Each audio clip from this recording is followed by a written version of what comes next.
years ago using pretty simple technology, and now they're using 3D and also gebioMized pressure mapping. It's a bit like NASA in there.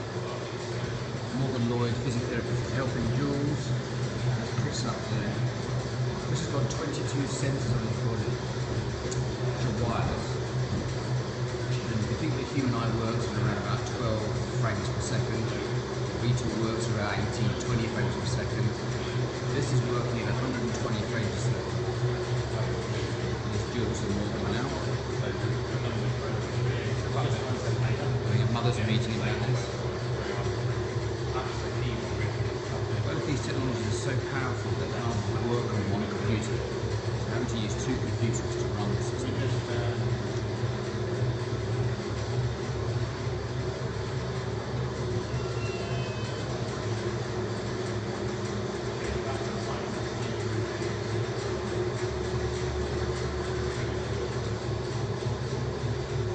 Quite a high RPM, 103. Yeah, I can see it down there. 170, yeah. Yeah, it's good. That's Nothing where we're rocking it. Yeah. Bring it down to about 90. How's it going, Jules? Very well, thank you, yeah. Very good. Final position at 90 RPM. Looking very That's better, isn't it? Go faster or harder, a bit faster, you move it forward on the saddle slightly. And then it just goes back in. Roughly about 200 volts. Cruising speed. Yeah. In 50 words or less, Morgan, what are you seeing from the 3D technology? more stability as we make changes towards the optimal position, basically. So we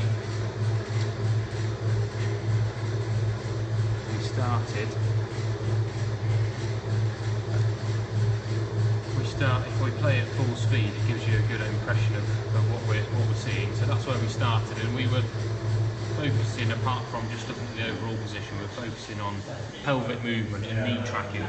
So there's quite a high volume of pelvic movement here, with more volume to the left at the bottom of the pedal stroke. And then if we back that up with numbers, we've got 33 centimetres squared, 34 centimetres squared, so quite high volumes of movement at the pelvis. We are now at here. So we've reduced the amount of pelvic movement, but more importantly than just reducing the amount, it's more symmetrical left and right, and that's one of the goals of pelvic movement. If we look at knee lateral movement as well, if we start here, we're at 4, and we're a little bit concerned with that left knee because it's a slightly more unstable side for Chris. Can you show us that dynamically? Yep. So that looks like this at the beginning. If we just slow that down, you can see the grouping of the tracking here in the trace on the right hand side.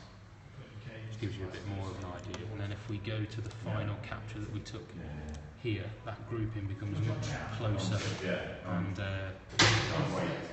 looking much more like it. So we go from there, quite a dispersed grouping. Good knee tracking, really, but you know we're really dialing it in here, final 2 or 3%, and then that's just ideal. It doesn't get much better than that, and that's backed up by the numbers. So we achieved 3 centimetres and pretty much symmetry left and right.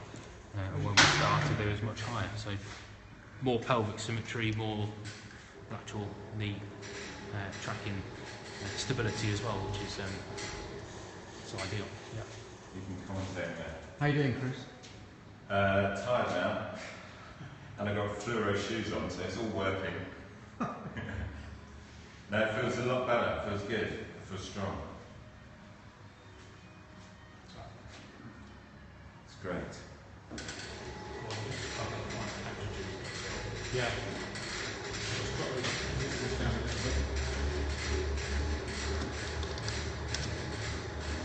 Stay at 90 RPM. Around there, yeah. Chris does test the pedals naturally at lower angle. Okay, Chris, looking straight ahead. Just going to take a shot for Chris.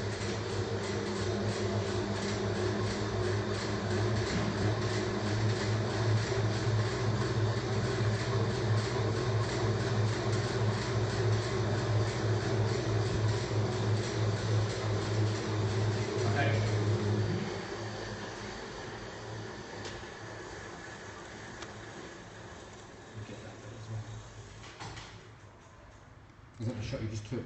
Yeah, so that's final position. And the extension angle. Can you play that? Yep. Can you spin him round in 3D? We can see the back view, and then the top view. And in the app, you can control the angle that you're seeing the rider at. But for analysis, we're interested in sagittal plane, frontal plane, and then transverse plane mainly. And that's showing cadence here, is it?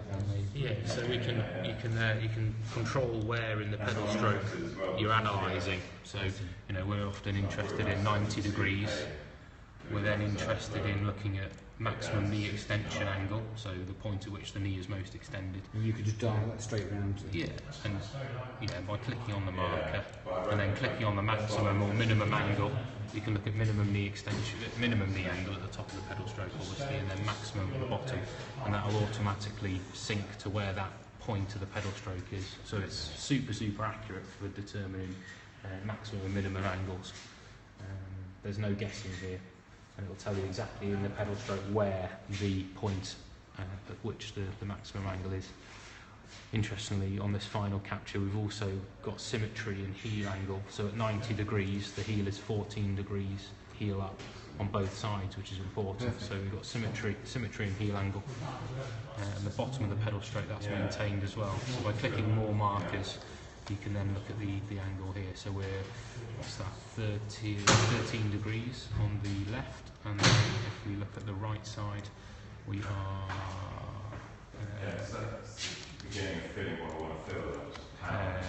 14 degrees. So, and the pressure mapping looks like it's a bit better as well. Yeah, definitely. So we started with the Paradigm 138, and we finished. So Chris, you had your first of your fit 13 years ago. Have things changed a little bit here? Slightly, yes. As we saw the original fit on a Word document, we've now got 3D, movement, video. Amazing difference. We've reduced you to a stick man now. Yeah. How much weight have I got there, carrying there? That's where we started. About the same as you are there, actually, Chris. So we started with a Paradigm 138, Bontrager Paradigm 138. So the pelvis was moving around quite significantly, high angle of regression here. Low pressure overall, but dominant on the right side. And we've ended up with the Serrano saddle, which Can you play that?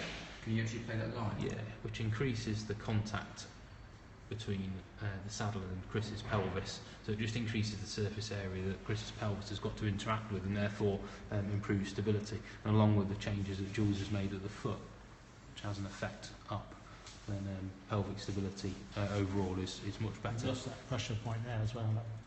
Yeah. In the front. The only thing is, in 13 years with all this technology, it's now impossible for one person to run the fit. That's what I was saying, yeah. It's like it takes two of you to run the fit now. Although I'm not sure what you're doing, Jules. Just the usual. Thank you, gentlemen. Thank you. Mm.